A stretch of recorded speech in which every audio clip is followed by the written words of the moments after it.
here to DRV.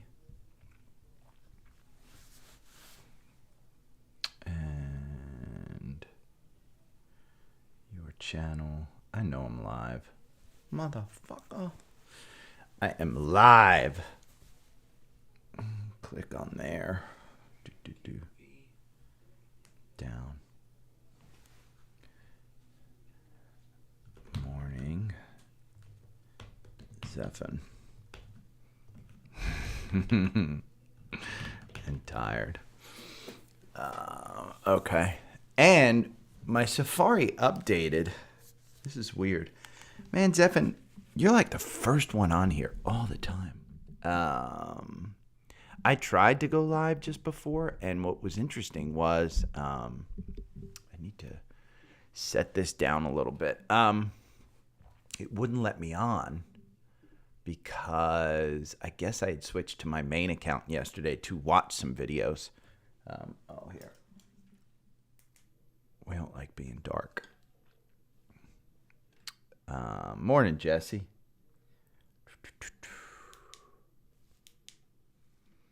I'm going to turn that up a little bit.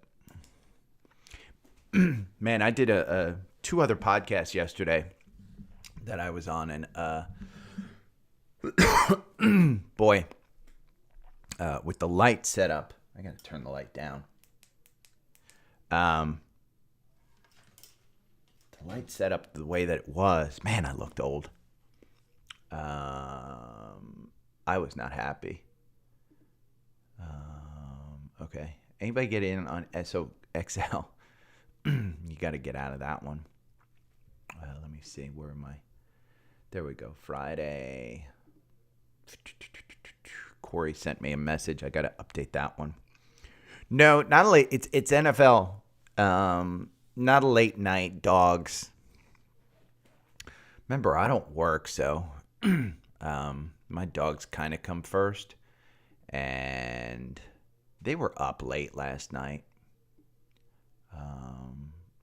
We were playing with the ball, and outside it's just so cold out.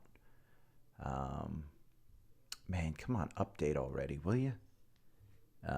My notes aren't updating.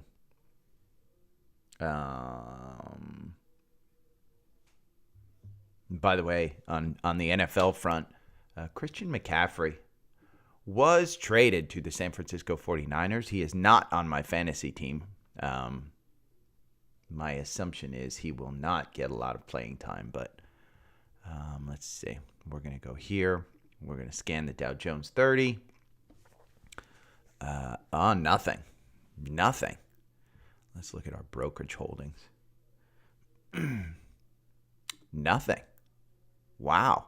And by the way, God, man, whenever TrendSpider updates their stuff, Willie is ML. Is this a marijuana? No, Money Lion. I don't know what the hell Money Lion is. Neo cross up and an immediate. God, look at that. Just no confirmation whatsoever. So I'm going to TXG. What is TXG? Let's see. 10 times genomics. I love genomic stocks, but man, I can't recommend that one. It's Friday anyway, so I probably shouldn't even be doing these scans. Let's see. And so you guys know, Zephin, I do not drink alcohol. I know you're younger. In your day, I was a fraternity brother. I drank quite a bit. Never had a problem, but knock on wood. I'm Irish, so family has a history of alcohol problems, I think. But it was 2012, 2013, somewhere in that neighborhood. I was training for an Ironman, and I wound up, I remember my long run was scheduled for a Saturday, and I wound up waking up on a going out on a Friday night, and Saturday I woke up and I was dehydrated. I only had 2 drinks, and I was famous for just I couldn't handle alcohol well because it would always dehydrate me, and no matter how much water I drank, how much other stuff that I drank, I just never handled it well.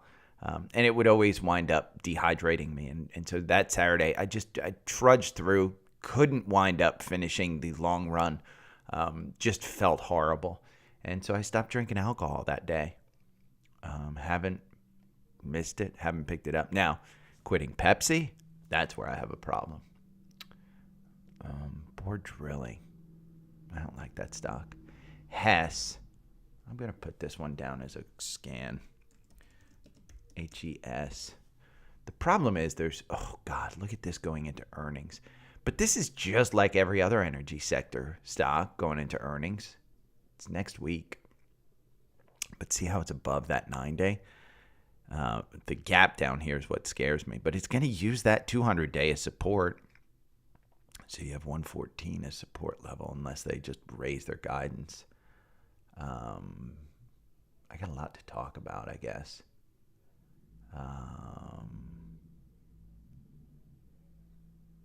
Yeah. Let me put in SOSL. Because Boyle is taking a hit.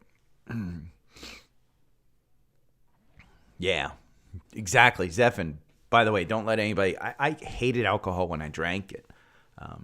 But I am going to put in, Google. Google's a good one.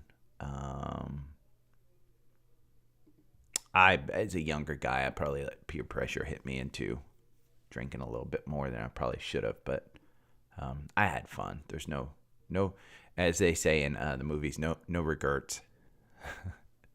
I love that movie. We Are the Millers. I think that's the name of the movie. Yeah, but you don't want to be typical, Zephan. If you can take it from somebody. I gotta get rid of that one. Gotta get rid of that one. By the way, if you guys here, I'll show you. Becky's my favorite anchor in the morning. I just love Becky Quick on CNBC, and she's so fun.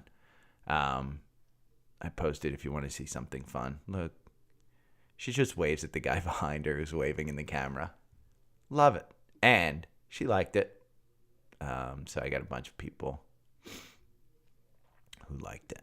So, okay. I think we'll go into the algo here. And by the way, so you guys know, anything, and I'll say this again, I think there's 4 people watching, but anybody rewatching, there's links in the bottom of Linktree. There's support links to Venmo me. I prefer if you don't want to pay the monthly, if you pay the monthly through Anchor, it kind of takes some fees out. No big deal.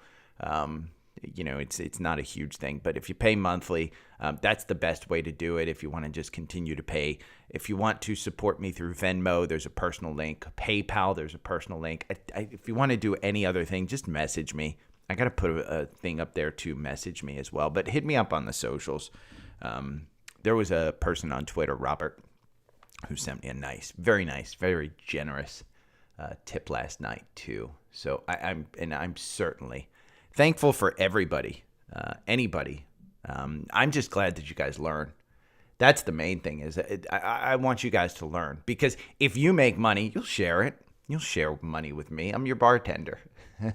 You know what? Let me start the podcast with that kind of stuff going on. Okay, I think I have to turn up the. That's why. Okay, here's what I'm going to do. The freaking compressor keeps messing up. That's why it didn't sound. Yeah, there we go. That's better. That's better through the podcast. And we've got the EQ turned on. There we go. That sounds a lot more full. Okay. Good morning. It's Friday. Friday, October 21st. And you can hear it in my voice. Yeah, it was NFL night. I want to start out the podcast by telling you there's links below. I was just telling people on YouTube Live. There's links below, and one of them is to support me through Anchor, which is monthly support, and I thank everybody who does that. If you want to just tip me, just go to the link tree. There's links for Venmo, PayPal. If there's any other thing that you want me to sign up for to tip me, I certainly appreciate it. I don't do this for the money. You could not make a living doing this, but I do it to teach you guys. So if you make money, tip me like a bartender. That's all I ask. It's a great way for me to get to you. And the way I use the podcast is I've started the YouTube Live so I can share the charts with you that I'm looking at. So if you're listening in your car, just make note of the time, and then go on that day on YouTube, and you can kind of see at the time. I usually start about 10 minutes early on YouTube Live, so it's about 10 minutes different. So on the podcast, if you're at the 10-minute mark, it would probably be at about the 20-minute mark on YouTube Live. And you can see the charts. You can see what I'm looking at, the TrendSpider or Active Trader Pro, whatever it is. And it's a good way to try and learn stocks to see exactly what I'm doing. But I just want to test the Active Trader Pro. There we go. Okay. And let's start out the podcast with the fact that it's Friday. The fact that it's Friday means I don't like to trade on Friday. And for anybody new that's listening, if you're going to day trade, it's fine. But holding over the weekend in a market like this sometimes is dangerous. So I don't typically like to trade on Friday. So I'll give you some news, some stocks that I like for the long term.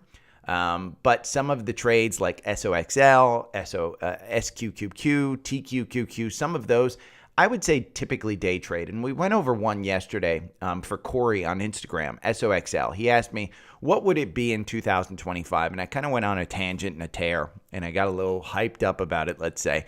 But don't hold this until 2025. Well, he kind of corrected me. He wasn't looking for it, and holy crap, I'm seeing a move in SOXL right now. But he corrected me that SOXL, he didn't want to hold it until 2025. He was playing an options play. And essentially, I'll read you kind of his option play. Now, I don't recommend this for the regular person who just got into trading, because there is a significant issue with doing this when you're new to trading, because it's an options play. Hopefully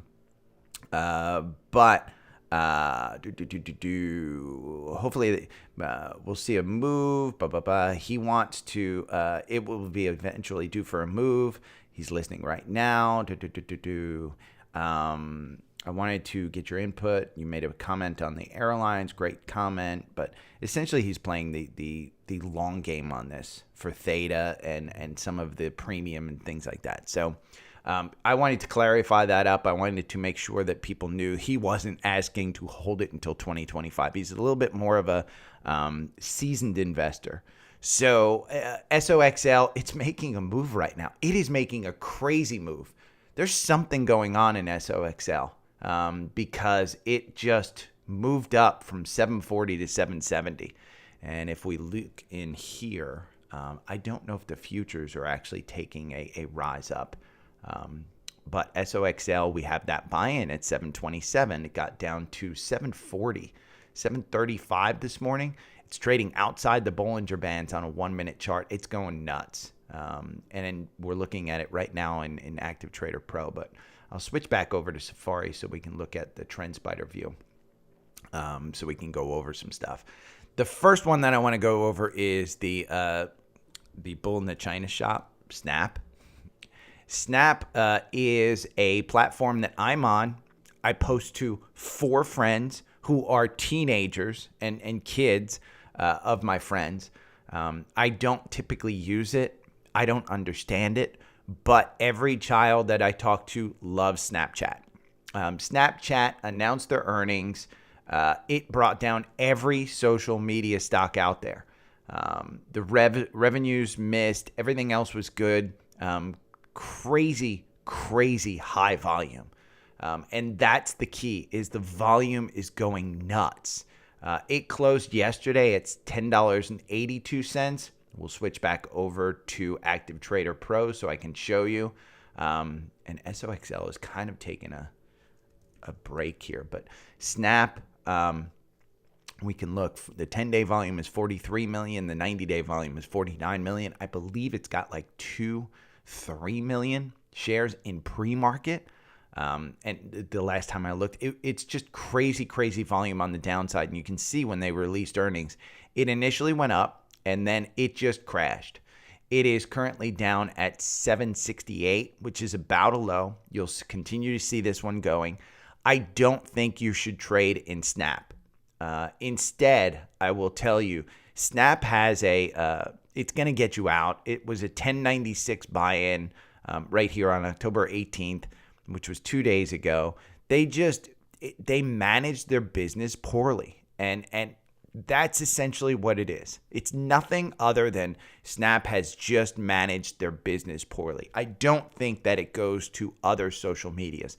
So there's 2 social medias that I think you could actively trade in that are actually pretty good. Google is one, GOOG.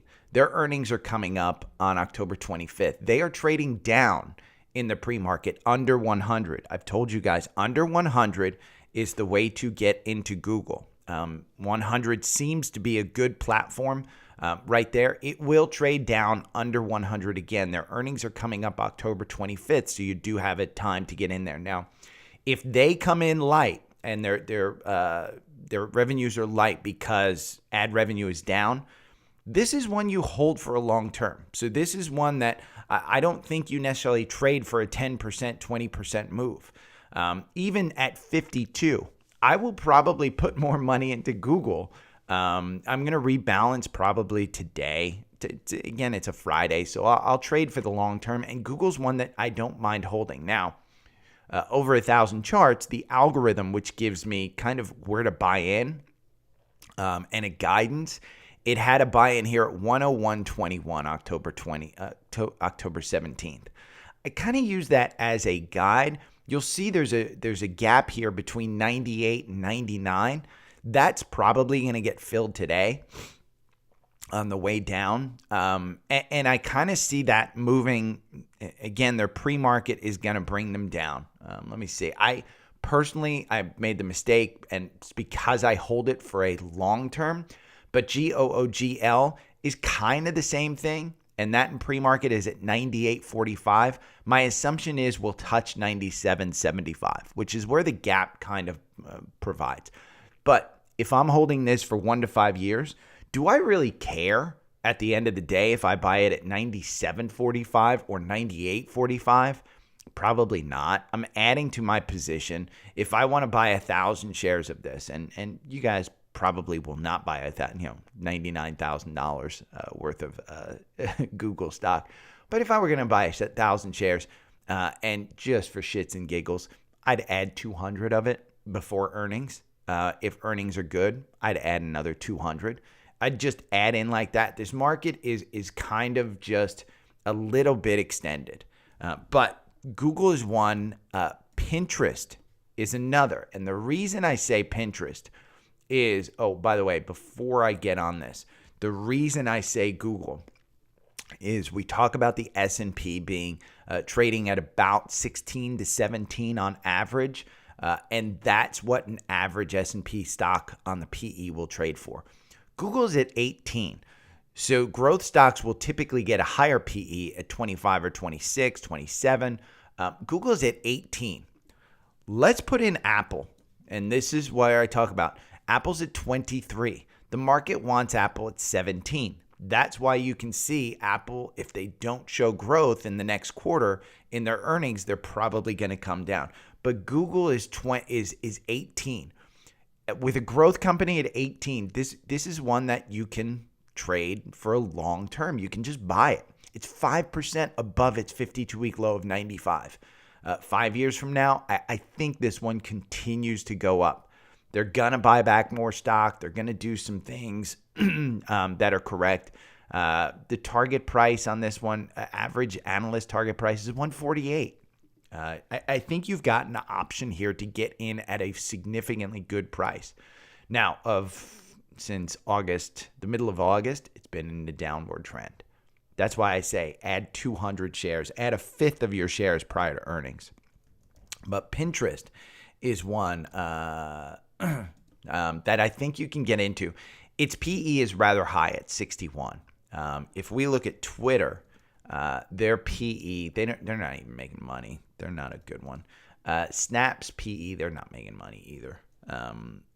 But Pins is one, and the reason why I say Pinterest, the first one I'd say to get into is Google. But the second one I'd get into, if you want some social media exposure, is Pinterest. It is high.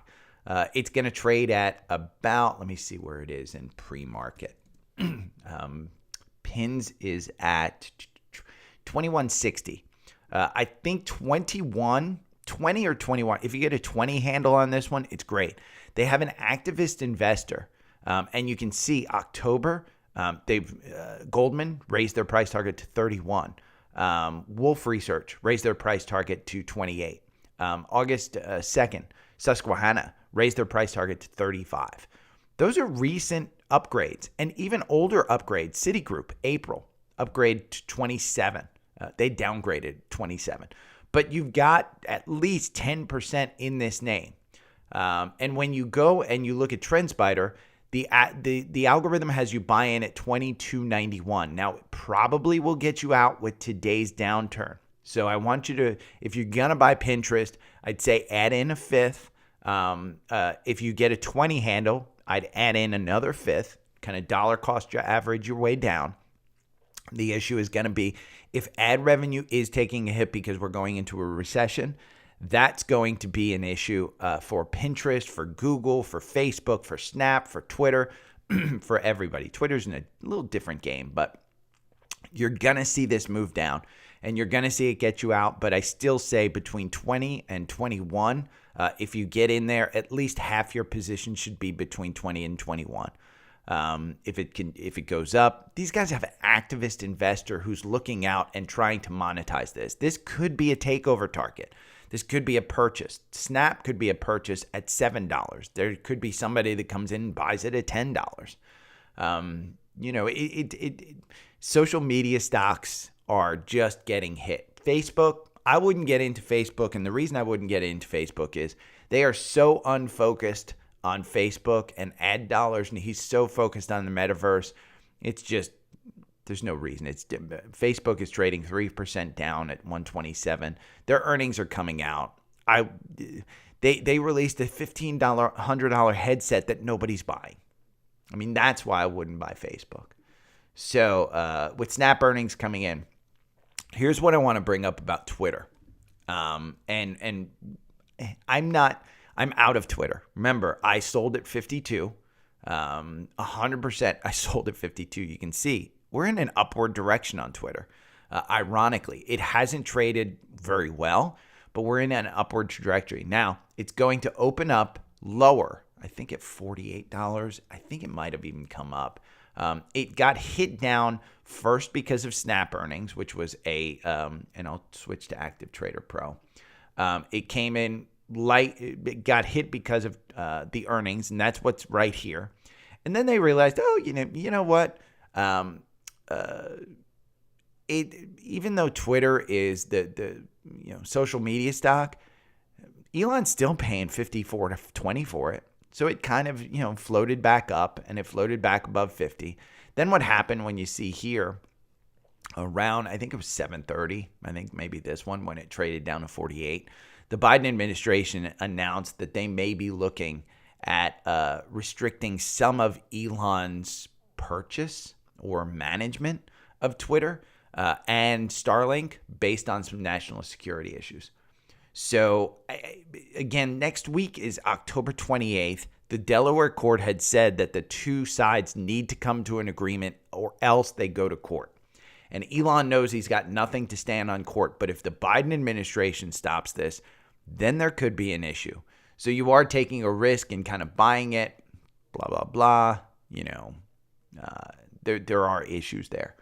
So Twitter is one that I probably won't get back into. If I wanted to do a takeover target, we talked about this. Activision Blizzard. ATVI is the symbol. And this is down at 73. Look at how it slid down. Remember, Microsoft has a $95 price target to buy this business. That's what they're looking at buying the business at. And it's continued to just slide down. The business is expected to close in December. Take a look at Activision Blizzard, ATVI in FinViz, and you can see the PE is 30. I mean, it's super, super high. September 15th, they upgraded it to from a $95 to an $84. MoffettNathanson says in July, $95. January, upgrade from MKM Partners from 54 to 95. There's a Motley Fool article. Which one's a better buy? Take-Two or Activision Blizzard? Microsoft started the year by announcing plans to acquire Activision Blizzard for a historic $68.7 billion.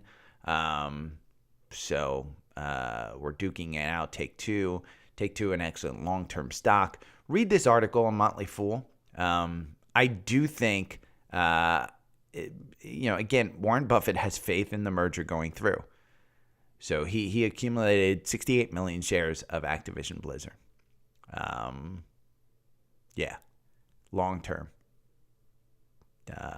The deal still hasn't gotten approval. If it does get approval, you're in the money. But this is the assumption that it's not getting approval. That's the assumption. And you do have some confirmation above the 9-day here at 73. The buy-in is at 73.42. Right before earnings. Their earnings are coming out November 7th. Who knows? It might be a good one. CrowdStrike and PanW, two stocks that I own. Palo Alto Networks got an upgrade and a $220 price target. Let me see if it's in here yet. In FinViz. PanW, they are not making money. Initiated coverage, Cantor Fitzgerald. So they're overweight, $220 price target. Today, it's trading at $158. I personally own this one. I own a pretty big lot at this one. I like this stock. They are the leader in cybersecurity. CrowdStrike is number 2. And I'll show you why I like Palo Alto. And I think I was saying this yesterday. Let me see. Let me look at my all investments. And I'll scroll down here. Palo Alto, PanW. So far, total gain on Palo Alto Networks, I'm even. My average purchase price is $159. So I'm even right there, even down. But my average purchase price is $159. I'll probably add to this. But the reason why I like Palo Alto Networks, the PE. So forward PE is 41. When you look at CrowdStrike, the forward PE is 82. So Palo Alto Networks is the leader. CrowdStrike is down 24% year to date. Neither one of these have a dividend. PanW is down 14%. It's held up better. It's beating the S&P. You're 12% above your 52-week low. So I do think that this is one that you could buy long term. That's why I'm saying, hey, Palo Alto had got an upgrade to 220 as the price target. I think it's a good one for long term. So that's one that I would say, hey, go ahead and buy on CrowdStrike. Let's look at CrowdStrike in the algorithm right here. CrowdStrike has a purchase at 155. It's trading at 153. Might get you out. Again, Friday, we're looking at a little bit of down day. You have a cross up here. It's not super, super strong. If you want to see a super strong one, I'll bring up DRV. That's a super strong move. So CSX, which is a railroad. I believe it's a railroad. Let me go into... or is this a trucking? Let me see. Industrial railroad. It's a railroad. 15 PE, 27% down year to date on the. It's kind of in line with the S&P, maybe a little bit worse. It's trading only 4% above its 52-week high. All of these have recent downgrades, and the price target is 29 to 31. Now you're trading at 27. Let me see in Active Trader Pro. The reason I bring this up is they did have a good earnings report yesterday, and it popped. It popped from 27 up to about 29 initially. So it's a good move. There's your, almost 10% within a little bit. It's going to open up at about 28.40. So not quite a 10%, maybe a 5% move. 16 million shares on the 10-day, 16 million shares on the 90-day. It doesn't have much. Essentially, this one competes with Union Pacific, which also released earnings. And I think that one, UNP, that one has a 17 PE. It's got a 2.7. It's down 25%. You're going to see this one trade down. Let me see. UNP, I think, is it going to trade down or is it going to trade up? They both kind of released earnings. UNP just has no volume in the pre-market, but it probably will trade around 186. It's trading at 186, right where it kind of closed. So even though they had earnings, it's nothing. But CSX was one that had a good earnings report. I think you could hold this for the long term. My assumption, the reason why I brought this one up, is even though you're in a downtrend and you cross that 200-day, I think that 200-day is going to provide support at about 30. So at 27, I think you go back up to 30 because I do think that supply chain issues are coming. They still have pricing power, blah, blah, blah. I think that's a good one. Amex is taking the Dow down and it by a lot. They announced good earnings, good revenues, but they said, hey, we're going to increase our potential bad debt just in case the consumer gets hit. And that took a leg down.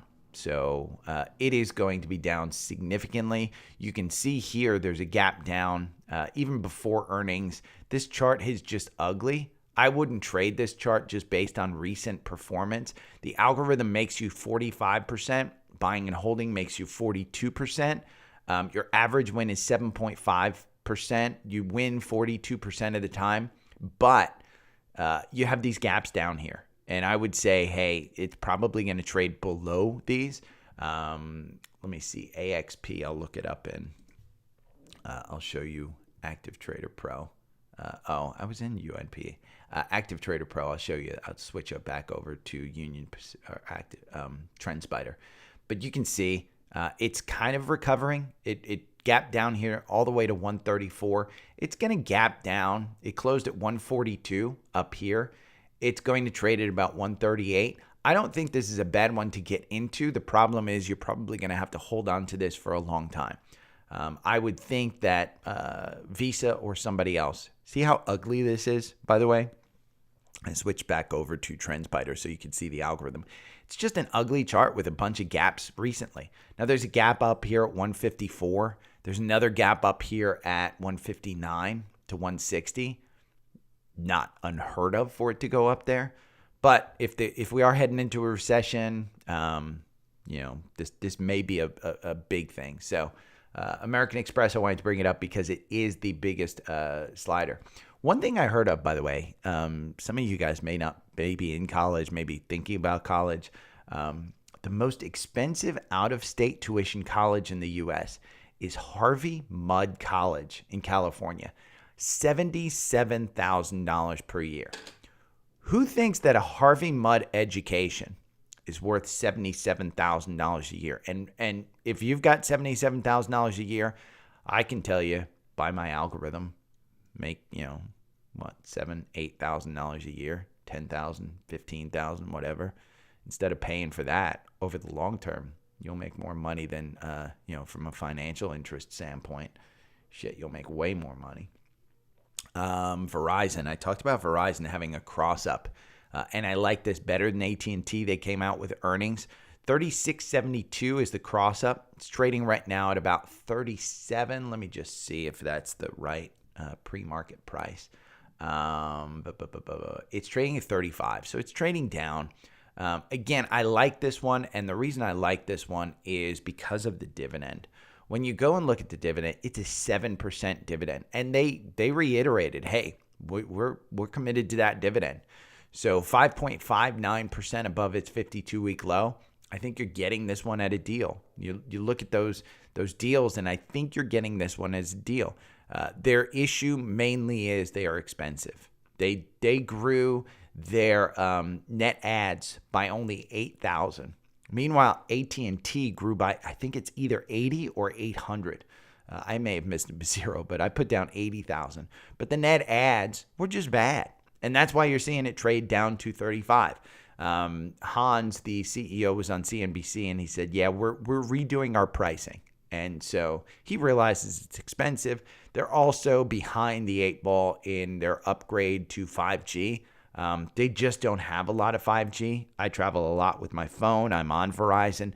I use Visible. And by the way, if you want Visible, click in the link down below. You'll see a link. I get $20. You get $20 for signing up. I have Visible phone service. I pay $25 a month. The $25 a month is gone, but there is a $30 a month. And for $30 a month, you don't have to be on a party. You don't have to do anything. You get phone service for $30 a month. And I tell you what, I get 5G. I get all of that stuff. So the only time I don't see it, and I have yet to experience it, I work with Major League Soccer at major stadiums, and I actually have better service than my friends who have 4G phones.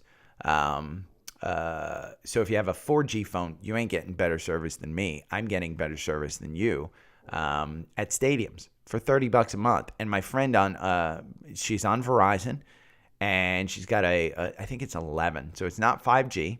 But we tested the speeds. I was getting, I think, 40 megs per second on my cellular at a stadium with 70,000 people. She was getting somewhere in the neighborhood of 1.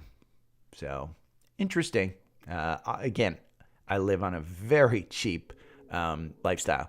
And again, speaking of cheap lifestyle, the capital gains tax, zero. Remember, capital gains is either 0%. This is long term, 0%, 15%, or 20%. So the 15% is if you make over. I'm single, so it's kind of that's what I'm focused on. If you're married, I think it's doubled, but I think it's $41,000 this year. It stays. It goes up next year for next year's capital gains. It's for like 44,000. It went up by 8%. Huge. So essentially what you do is you take your income, say you make, $50,000 a year. Well, the standard deduction went up too. So it's like $11,000 is your standard deduction. So you make $50,000, and that includes all your capital gains, your stock sales, all of that, your dividends. You unadjusted gross income is $50,000. Well, your adjusted gross income comes down to, take out $11,000. So you're down at what, $39,000? You pay 0% in long-term capital gains. And the reason you pay is because you're under that $40,000 adjusted gross income. So check with your tax professional. I am not a tax professional, just like you never listen to a dude on the internet about what stocks to buy. But that's a big, big thing, 0%. And that's how I live, is that I have enough cash in the bank to live on a certain amount. I plan this out 4 to 5 years in advance, and I have enough cash. I basically maximize my taxes by paying as few taxes as possible.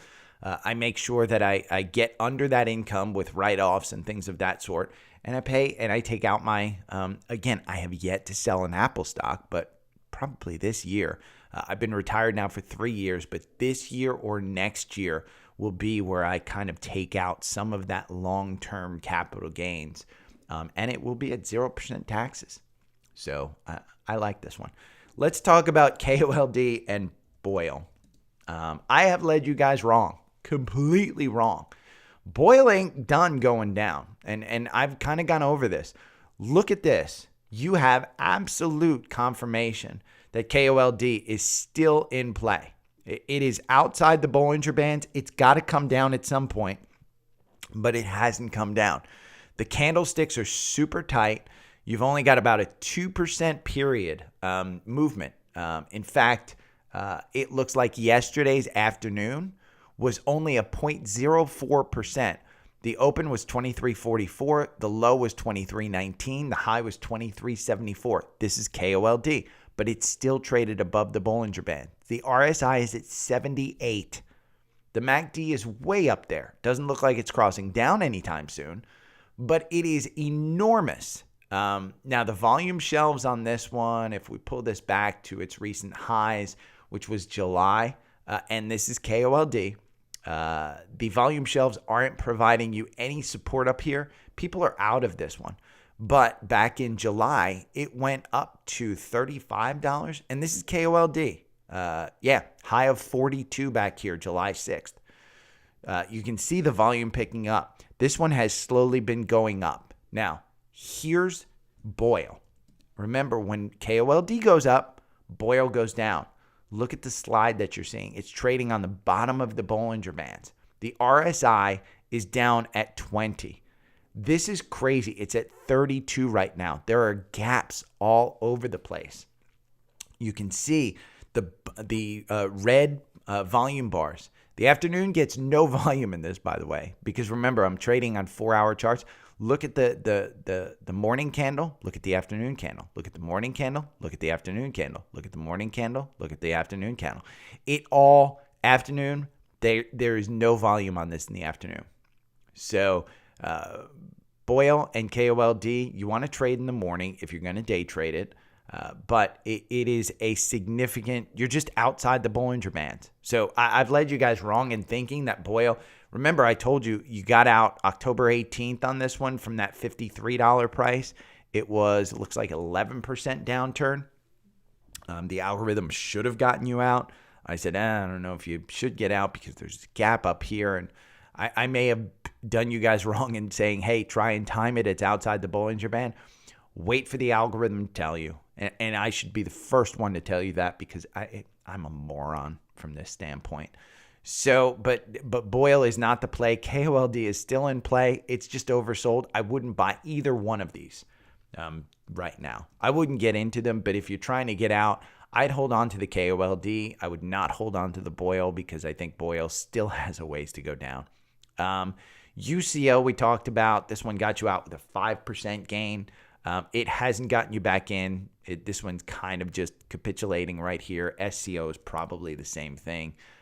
It's just kind of moving a little bit differently. You're in SCO at 25.84 on October 13th. You're at 25.68.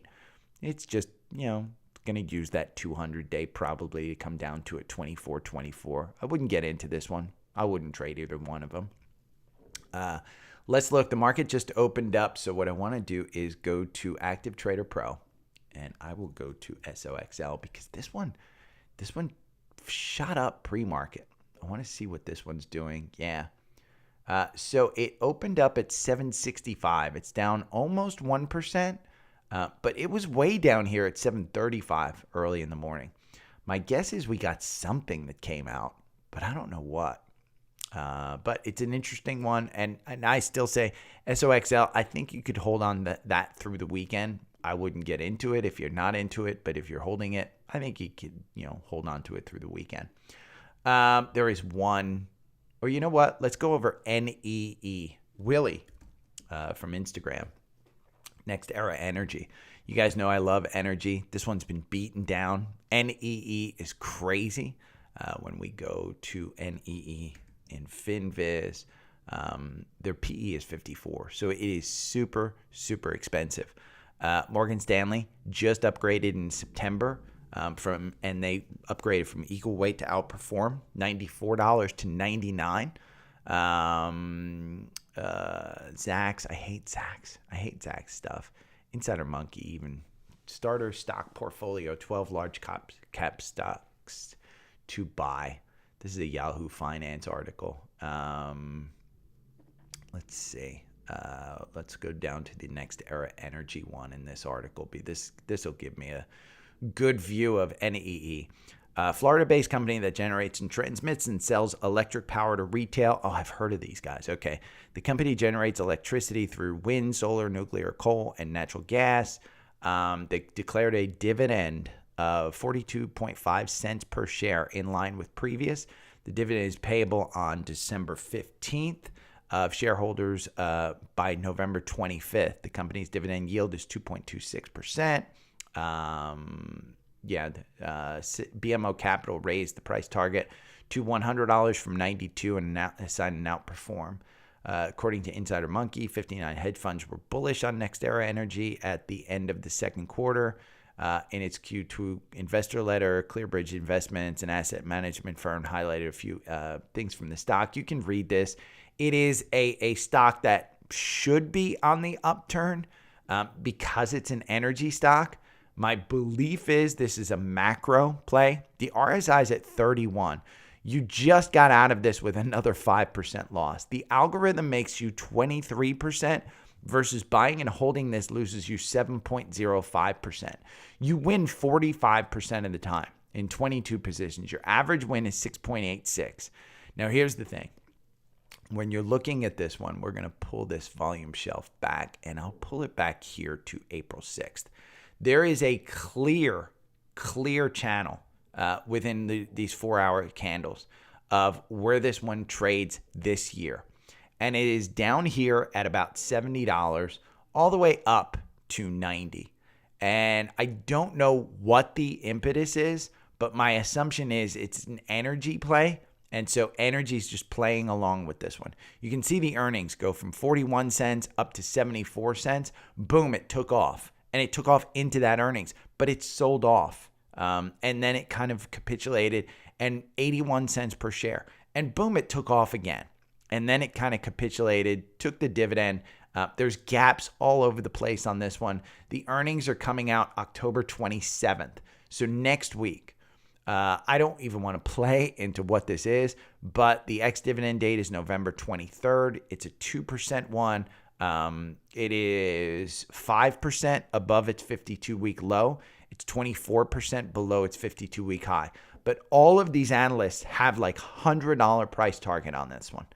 So I would say, Willie, it's probably a beaten down one, and you are in this decent channel. Let's look at the daily because I want to go a little bit more long term because an energy stock that's in a downward trend is dangerous.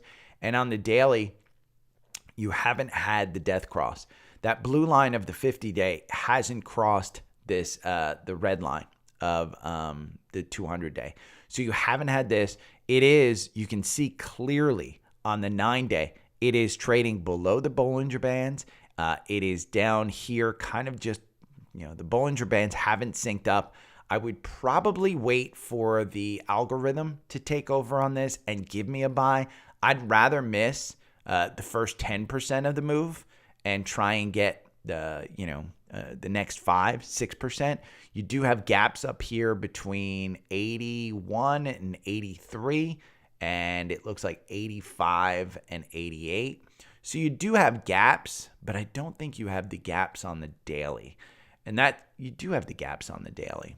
So my assumption is at some point those get filled because you can see clearly this one has a trading range here. And it hovers right around that 200-day. So it's going to be brought back up to that 200-day at about 80, which is where it is now. But with that 50-day so high in the Bollinger Band and kind of moving down, I would say you probably have a little time to wait on this one. There's better energy plays like Devon, which is up 2% before their earnings. Devon Energy, you're in at $60. You're trading at $73. So you've almost got your 20%. In fact, you do have your 20%. Remember, 60 is the kind of pivot point on this one. Your earnings are coming up on November 1st. Right now, it's completely overbought. Oxy, which is up 1%. You've got your earnings coming up on November 8th. Yeah. These two. So MPLX, I haven't gone over that one in a while. This is one that I own too. You're up 1%. This one pays like an 8-9% dividend. I've held this one.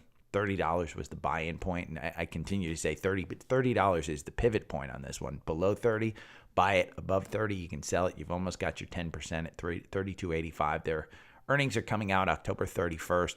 My guess is they announce a dividend or something I wouldn't trade it right now, but I just buy and hold. I've just held this one forever.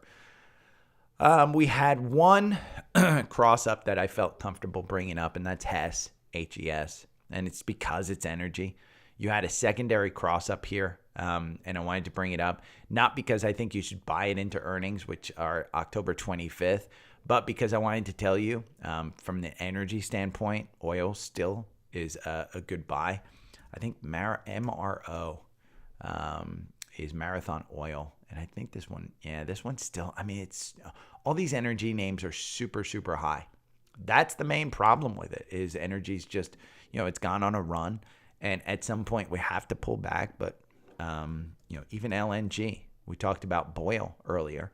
And I've said, hey, rather than play some of these triple levered, buy companies that actually make money. Well, LNG, you got in at 164. You're at 175 right now. Their earnings come out at November 2nd. So I do think that one's a good one. We talked about Simon Property Group, which is a mall franchisee. This one had a buy-in at 91.25. You're at 97. So you've almost got your 10% in this one. Their earnings are coming out October 31st.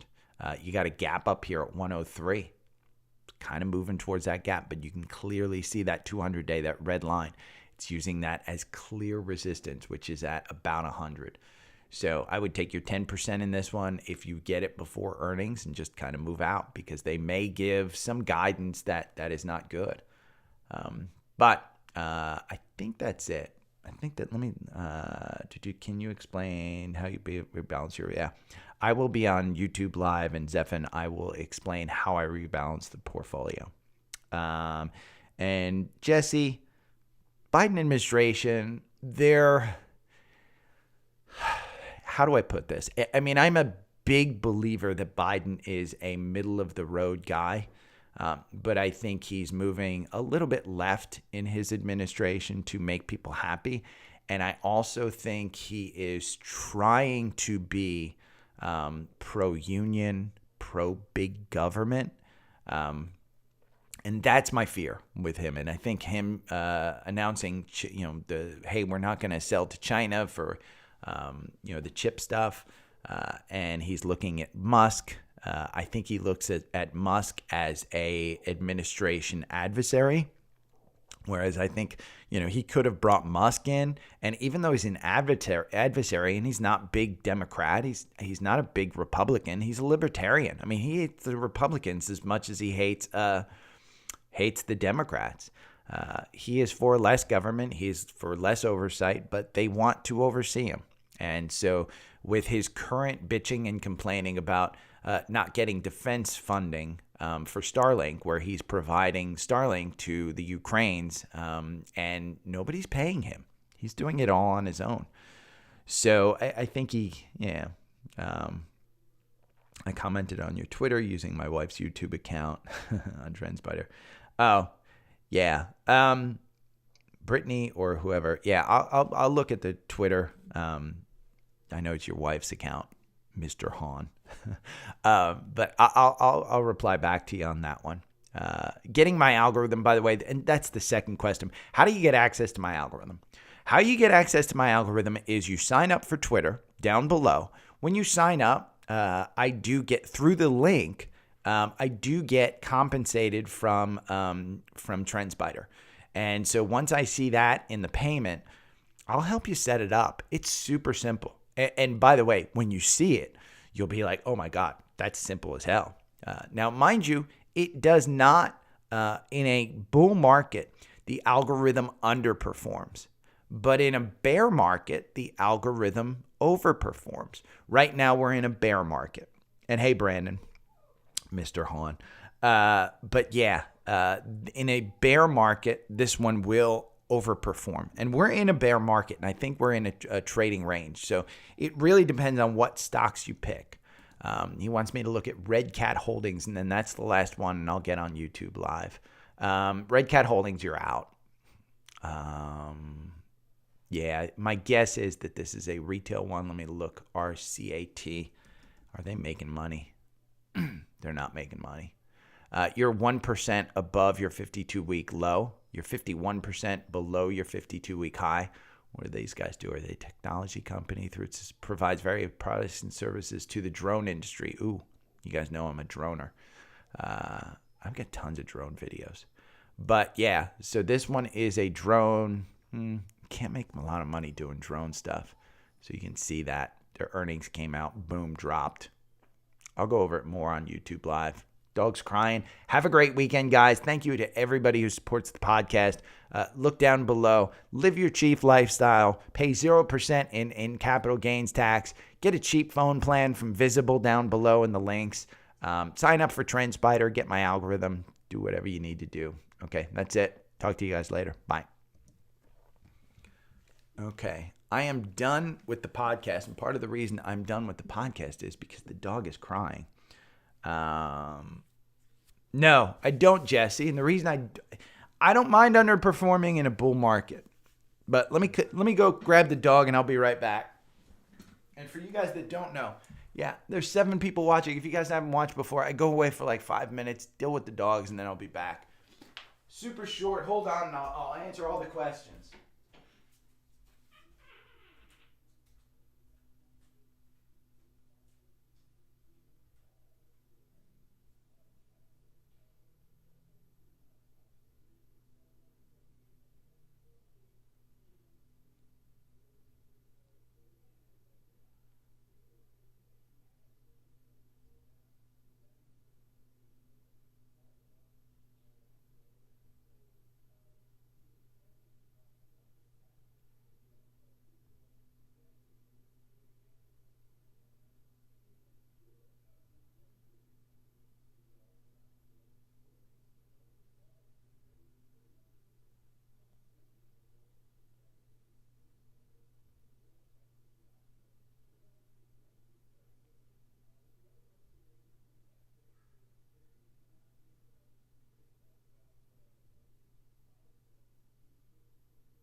Okay, I am back.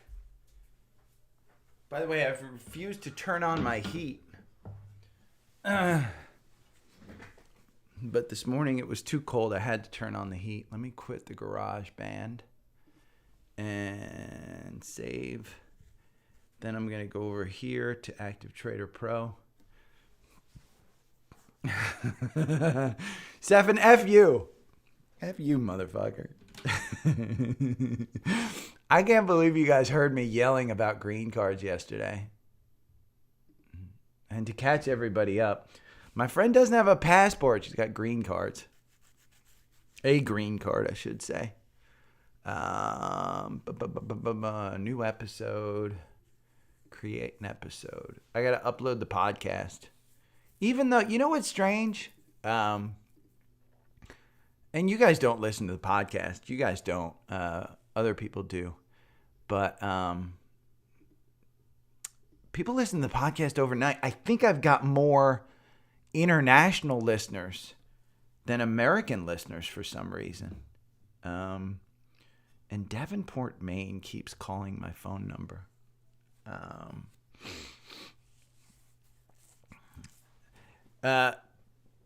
It's Brandon. Brandon, I used to have 4 drones, all DJI. I started out with the Phantom 4. went to the Phantom 4 Pro. Then I sold my Phantom 4, went to the Phantom 4 Pro. Then I got the Mavic. I traveled to Australia with the Mavic. Then I got the Spark. Traveled to Peru with the Spark. Then I got the Mavic Air. Traveled to Costa Rica with the Mavic Air. So I'm a big drone guy. I've now got the Mini 2, but I want the Mini 3. I crashed the Mini 2 at my buddy's wedding in August, and I have to do a claim on that one. So, yeah. Okay, so Zephin, how I rebalance my portfolio. When I say rebalance, I don't remember I abide by that 40-40-20 rule. And so what I do is I take a look at the 40 and 40. And the reason I'm doing it now is because we're down. And so I want a tax loss harvest. So essentially in my brokerage portfolio, we're getting towards the end of the year. So I'll identify some stocks that I may want to get out of. I'll identify some stocks that I want to get into. And I'll identify some stocks that maybe I want to trim a little. And so I'll look at those based on gains, based on losses. Because in a down year, what I can do is at this point, I can sell, and I hate selling at a low. We're kind of at a midpoint. And you know what? Let me go back. Let me show you why I think we're at a midpoint. I'll go back here and we'll look at SPY.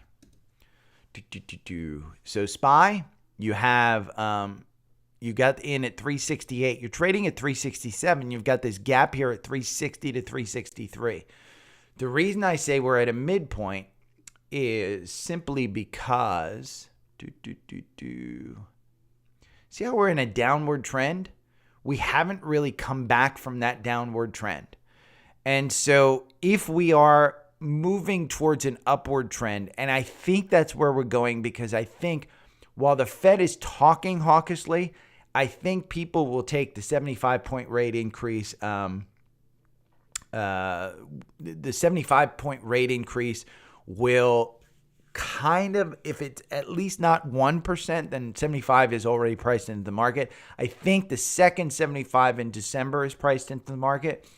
So my assumption is that the market is going to trade in this range. Now, I do think as bond rates move up towards 5%, we could be seeing the 3,200. If I go back here to a daily and I look at this, and this is the daily SPY. Shit, what are you crying for? Where are you? Okay, here. Okay, go on. There you go. Relax. The two dogs fight over the bed, and then my one dog cries. So here, this is where, and I think we'll have to go to weekly. Yeah, we got to go to weekly. You'll clearly see here. Oh, I guess I can't. The gap here in COVID, that could be where we're going back to. That's why you see a lot of people talking about 3,200 on the S&P being a support level. And what are we in the S&P right now? Currently live, the S&P, wow, the market's turned around. 3686, so say 3,700. We're at 4% on the 10-year. The assumption is that from 1% to 2%, when it moved from 1% to 2%, 2% to 3%, and 3% to 4%, the average move was 700 points in the S&P down. That's the average. So the assumption is if we move from 4% to 5%, which is likely, you'll go from 3,700 down to 3,000. That's why a lot of people have put their kind of, and look at the VWAP. It's right at 3,300. So that's kind of where people are thinking that we're going. And that's a good reason why. Why I'm going to rebalance is we're up here at 3,700. See where the high is at about 480, 4,800 would be where we're at. I think this middle point right here, you're right here. And that middle point where you go back to July where we were, the June lows, I think if you go lower, you're using that 200-day as support right now. And I can take my portfolio and take some stocks that I want to take some losses on. And that goes to, hey, I want to pay 0% in taxes. I also want some to write off some losses for the long term. And you can take $3,000 a year in losses and write it off against income. And there's all these tax strategies. But that's why I want to rebalance. And the way I'm just going to do it is I'm going to stock pick. And for instance, I have a large amount of XLK. I think that's the technology one. Let me just make sure. Or it might be XLV. And that's the technology. Now, I want to get out of that and move that stuff into more of Google. And I'll move more into a single thing. It's XLK. I also have a large amount of XLY. And I think if we're heading into a consumer a recession, XLY is going to underperform. So I'll move that more towards healthcare, the XLV, or United Healthcare. I'll buy one of those, or maybe I'll just mix it up. But that's what I'm talking about with Zephan. When I say rebalancing, I'm not necessarily selling out of things. What I might do also is take the loss. Say, for instance, let me look at some of my losses. Square's a good example. I've got a $15,000 loss in Square. Actually, I think that's in my retirement account, so I can't really do it. Let me move to my brokerage account, just so I can tell you. And all of this is brokerage account. This has anything to do with retirement accounts, because retirement accounts, there's not tax advantages there. Let me see. Can I look at all investments on here? Balance details.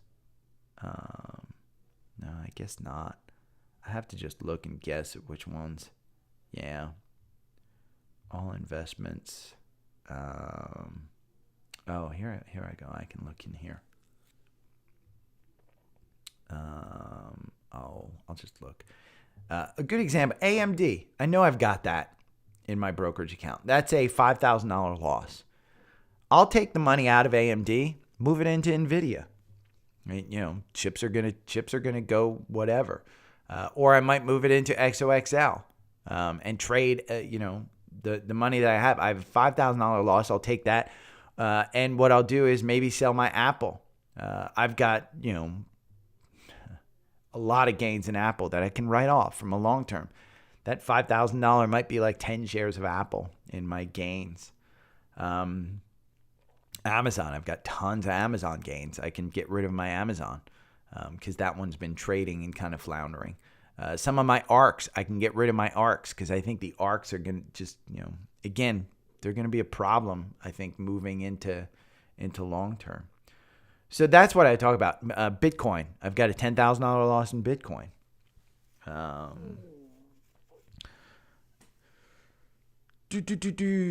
He bought Skills. Yeah, when I was signing off, I saw the Skills. And you're down. Skills is a great company.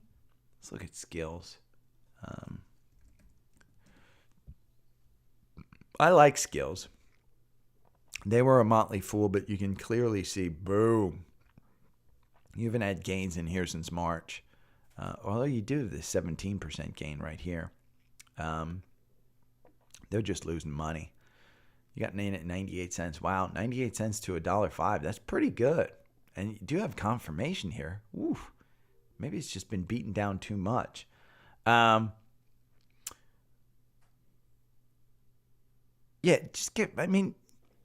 Get into stocks. If we are heading into a recession, you want to get into stocks that are making money. Look at Skills. This is one, and the reason why I like Skills, but I also hate Skills because when I play Candy Crush, all they're doing is, there's this woman that comes on that's making thousands of dollars in gambling, and it's Skills. Look, downgrade, 65 cents, $1.50, $2.10. Get out of Skills. Move it into something that you like, but you can, if it's in a brokerage account, it's a custodian account, but I don't know that it's a brokerage or a retirement. That's what you have to find out, Zephan. is if you pay taxes on this, then whatever money you gain, you can take that and boom, off.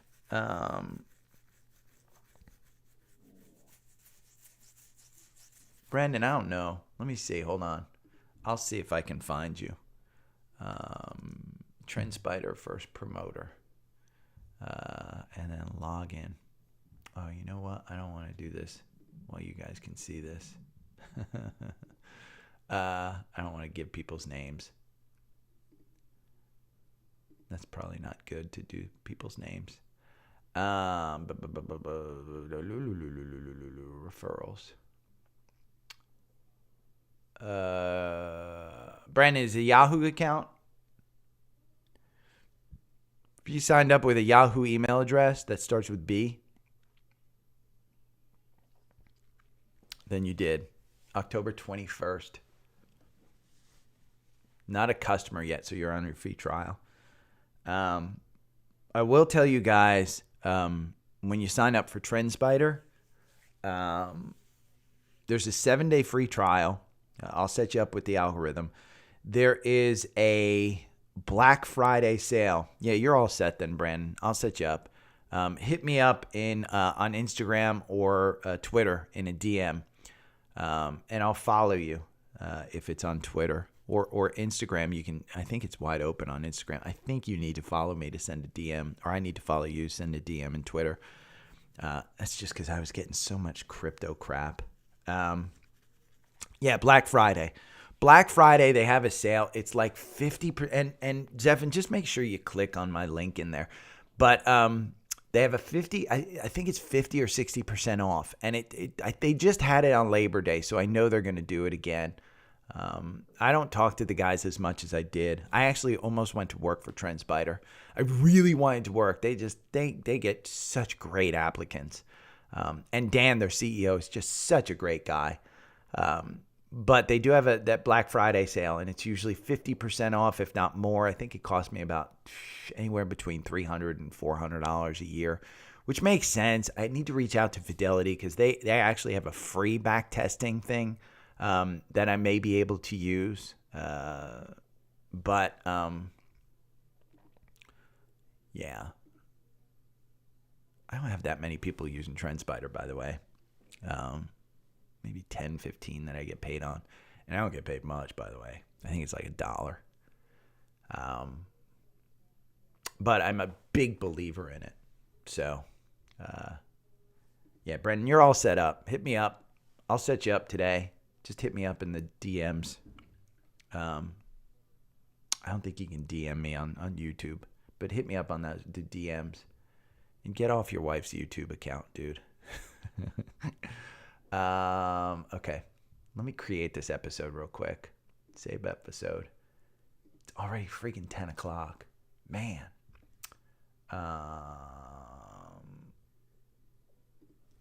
What should I name the episode?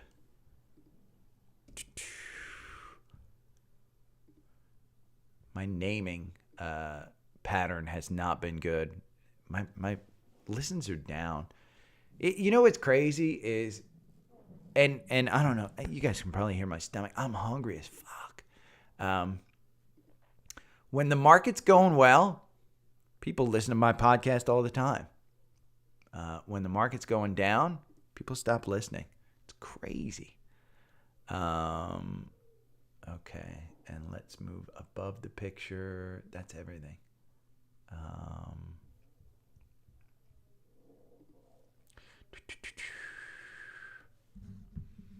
Drive truck. I learned that on Howard Stern. It's funny, Brandon. Drive truck is like a term just in the industry. Guy called up one time to Howard Stern and said, yeah, I drive truck. And he explained that was an industry term. Because I would always say drive a truck. But drive truck is an industry term. Twitter at 48. Let me just put this in. Pan W. CSX. UNP. Good 2. Georgia. And man, I don't know how in the world you guys freaking listen to my droning on. I'm trying to get better at not having the not having the breaks. My brain sometimes runs too fast, and I have ADHD. I know I've got it. I'm just not sure. I'm not on any medication for it. AXP is American Express. But sometimes what happens is I just get thinking about something, and I think I've said it one way, but then I listen and I actually said it another. So I have to kind of, slow myself down a little bit. And it's been something that I've dealt with my whole life, so it's not something that I'm new with.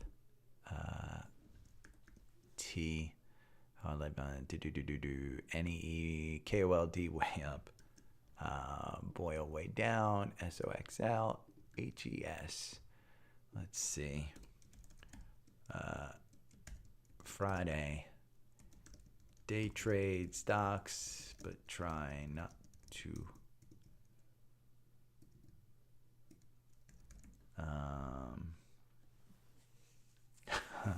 F you, Zephin. I got my green card. Friday. Day trade stocks.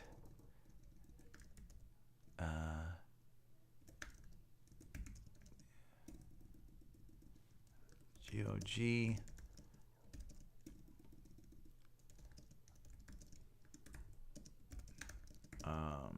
Okay. I'm putting market update. 10/21/22. Okay. Wow, this is a short little description. Hopefully people still listen. Publish now. Man, my stomach is going nuts. I had coffee this morning because, again, it was NFL football night, and the dogs woke me up a bunch. I'm going to put in... Oh, I didn't put in pins. We have Google in there. Boy, where is all the wording going? Because I don't need that.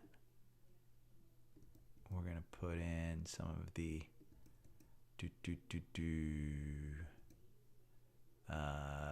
T, and then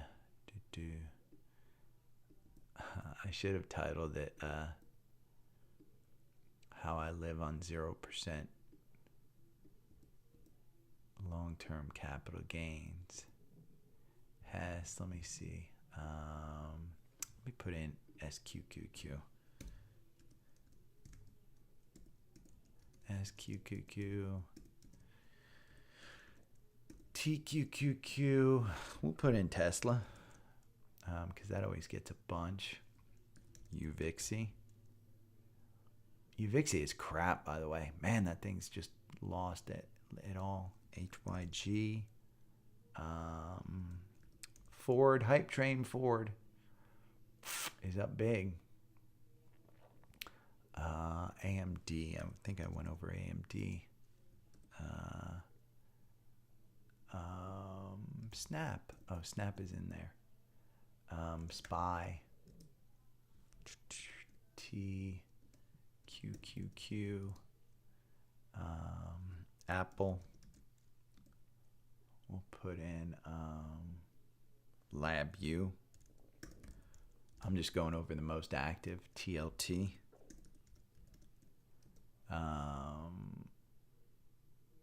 Amazon.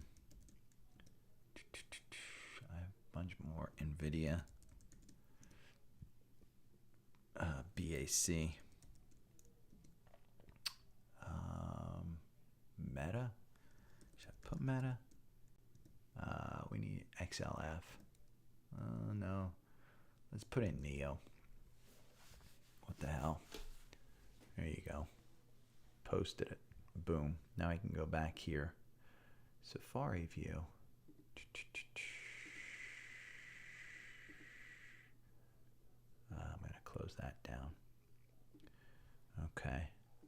Let's see. SLB, I don't know whose suggestion that was. Oh, Schlumberger. That's Stephanie Link. Did it crash? Holy crap. Man, their earnings were good. It's energy, man. Energy. So here, SLB. Wow, look at. Damn. SOXL is up 8%. Let's look at here. Look at this. This is SOXL. This is crazy. I'm moving. Schlumberger. Oh my God, look at Schlumberger. Up 6%. Look at SOXL. Man, am I up today? Hold on.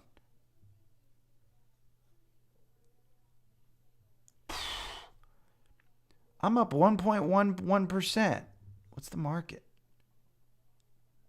I'm not beating the S&P. Holy crap, what a turnaround. What the hell happened? Oh, bond rates came down. Let's look at Cleveland Cliffs. It's a good point, Zephan. I love Cleveland Cliffs. The problem is it is a commodity, and commodities just haven't done anything. I mean, you're sitting here at this 1374 buy-in on the algorithm. It's coming up on earnings. I think they're just going to announce, hey, we don't know when this is going to change, but we don't have any guidance up or down. They're just going to say, hey, we just commit to our plan. And that's my guess. You got this gap up here at about 18 that wants to get filled, but see, there's no reason for it to fill. See how the Bollinger Band, though, that bottom part is coming up? So it is cinching up, I should say. But take a look at the daily. If we go back to pandemic levels, pre-pandemic, I should say. We got to go weekly. TrendSpider just doesn't go back that far. But look, pre-pandemic, you're at 7 to 10, but you're trading at 15. So Cleveland Cliffs, you're a degenerate, man, Brandon. Let's see. I'll look at VAC, but Cleveland Cliffs is a great one. I love Cleveland Cliffs. Oh, and by the way, look at, it's using that 200-day. And so the 200-day wants to bring it down to 13, where we got in. That was a couple weeks ago. It's moved up to 15, but it's not, I don't know. Wow, this turnaround. But yeah, I would say that movement in the bottom half of this, because remember, you're below that 9 day. So on a weekly, you really don't have any movement.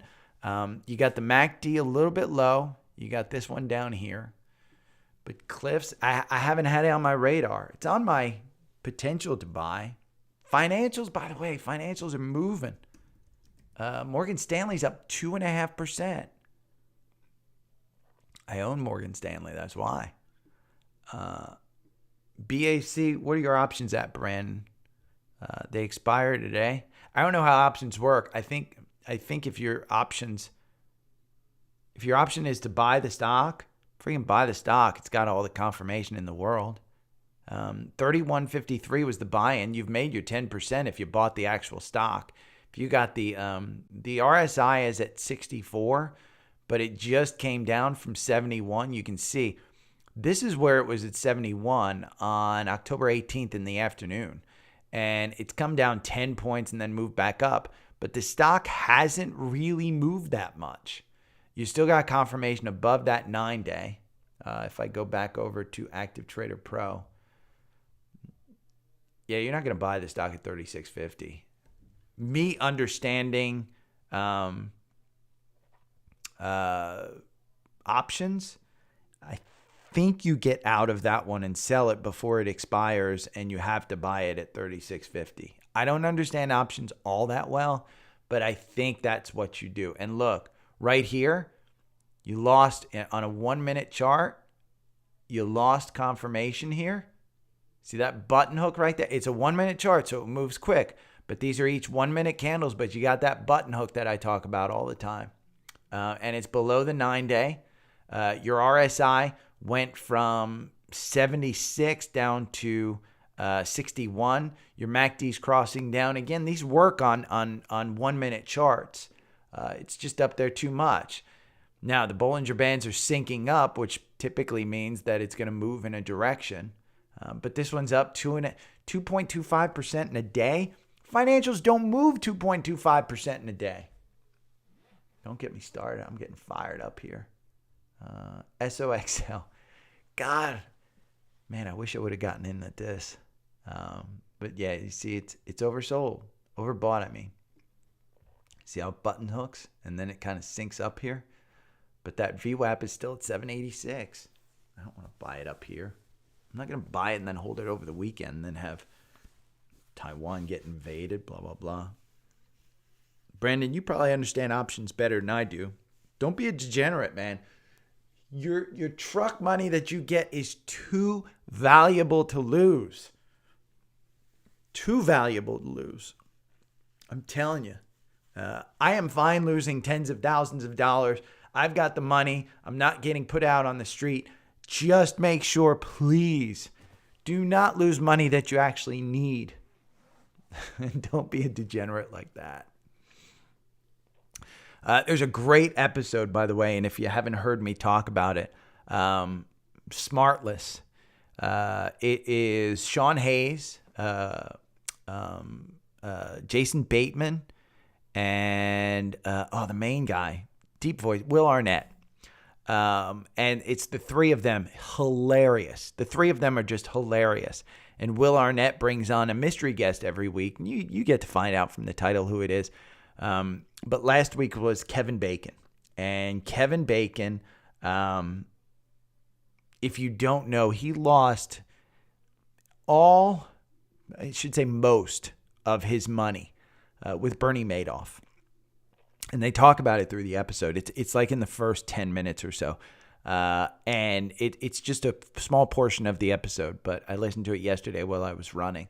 But it's great. It's an insight, and he even explains it. And he explains it succinctly and just so well.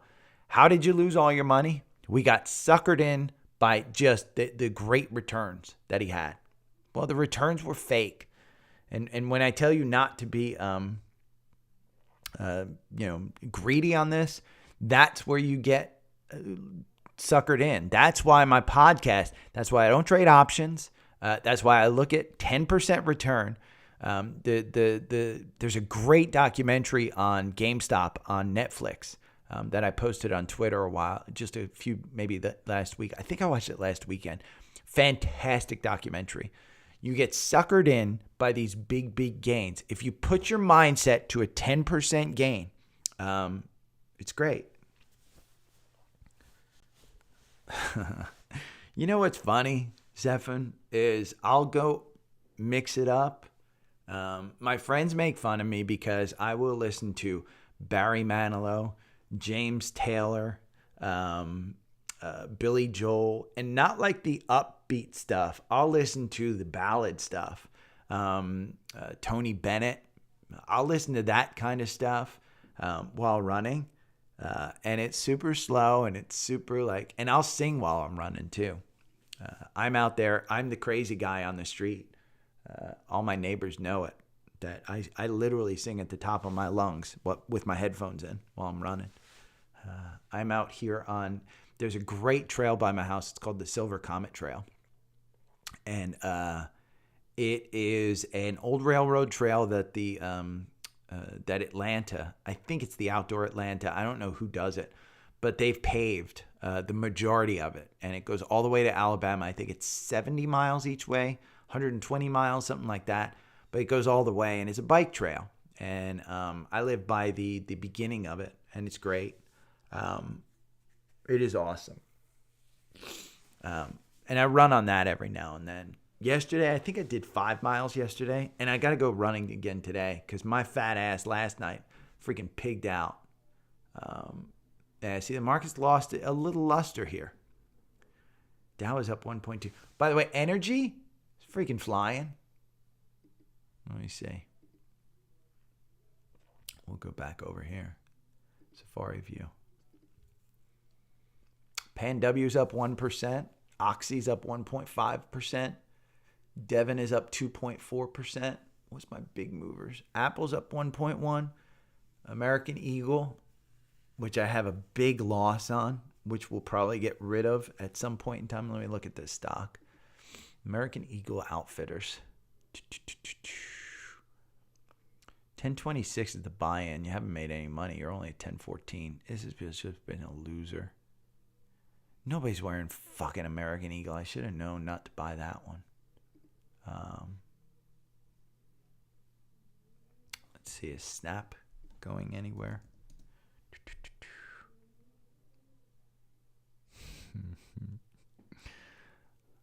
I love my edibles, man. Okay, here's a good example. Look. See Snap? Look at that gap. That gap will be identified in TrendSpider, and that gap will provide an upper, a magnet move upper. Problem is, look at the RSI. I mean, the RSI is down at 22. That MACD is, and the MACD doesn't cross down. Remember, the MACD is moving average convergence divergence. And so it doesn't move as fast. Even your stochastics. Let me see if I can bring in stochastics. Because I think I do have stochastics on here. Ultimate stochastics. Stochastics. There we go. These are my stochastics. So stochastic lines move faster than the RSI. And you look at the stochastic going over, it's like a mix of moving averages. So when it goes under, that blue line goes under, it's bearish. And it moves faster than typically than the RSI. So you can see, look, see how it dipped down right here? Well, it started its dip down a day before on the stochastics. So I like stochastics as well. We're